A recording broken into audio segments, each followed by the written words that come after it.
Hi, this is Brett Senkis with Senkis Law and Brayton Woods. I'm a lawyer and an M&A advisor. Today we are talking about two different ways to close M&A deals. More specifically, there are one-step sign and close deals, and then there are what I call the Texas two-step, because we haven't applied Texas two-step to enough things in the world. But a two-step, we sign today and we close later. So in other words, a lot of deals, we will be negotiating the purchase agreement. We usually have a signed letter of intent that prevents the seller from shopping the deal, but nothing else is binding. No one is committed to the deal.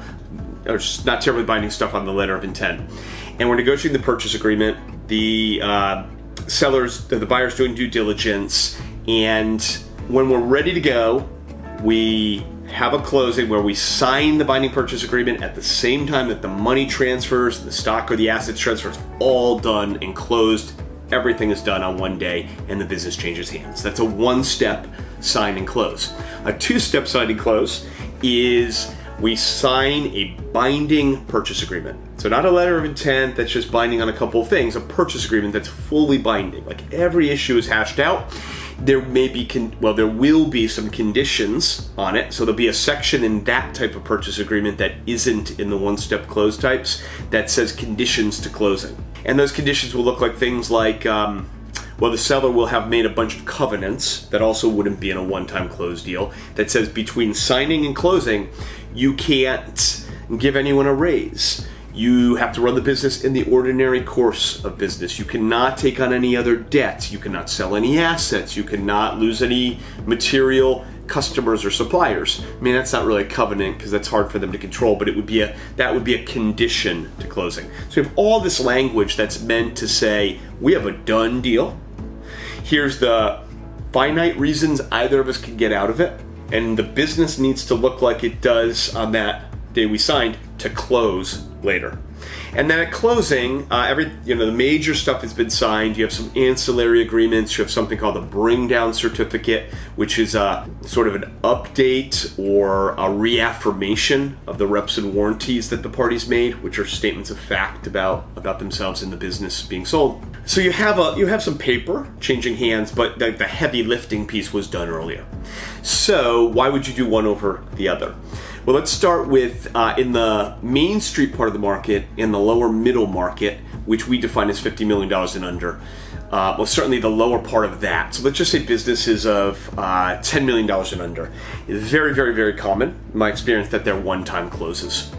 As a business gets more complex, there are reasons that we turn to a two-step close. Two of those reasons are antitrust. So if a business is changing hands, and I forget my limits offhand, but it's like 80 million or 100 million or something, and then the business they're buying it's lower, but you've got at least one business or the total transaction value is, pretty significant. Not a couple $1 million, more like $100 million and up. Well, then you need to get approval from the government to do that deal. Another reason on public deals is because there's still quite a bit more to do, but everyone wants to tell the market. Sometimes they believe they have to tell the market that they have a deal because it's material and it's important and people are trading the stock. So there's a reason to get that deal like 100% inked. Everything nailed down, but there'll be some contingencies, some conditions, and some covenants. The business has to be run a certain way, but that's a slightly different driver than antitrust reasons, but again, bigger companies. Third, also applies to larger companies usually, is you've got a lot of owners, you've got a very big shareholder base, and you've got to go to them for approval. So on a large public deal, if that's done as a merger and you need a certain amount of shareholder approval, you've got to solicit the shareholder base. You've got to ask them for approval. And that just takes a long time. And you can't do that in advance of having the deal done. Not in a public company world, you'd be telling the market, hey, we're trying to get a deal done, we don't have something done. So it's really important in that kind of world to get the deal inked to the point where it's totally solid. Again, there can be some conditions, but everyone can look at that deal and decide exactly what it is, and then you can signal in the market. So back to Main Street in the lower middle market, and those deals, which is primarily where Senkis Law and Brayton Woods operate, those deals, and definitely down at the lower end of that market.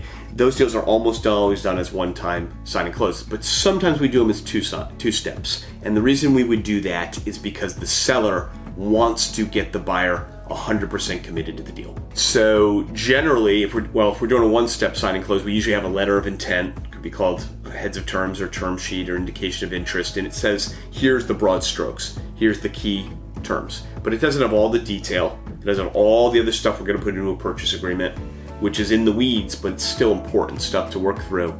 It just has the price, what's changing hands, and things like that. The seller, though, is nailed down for some period of time.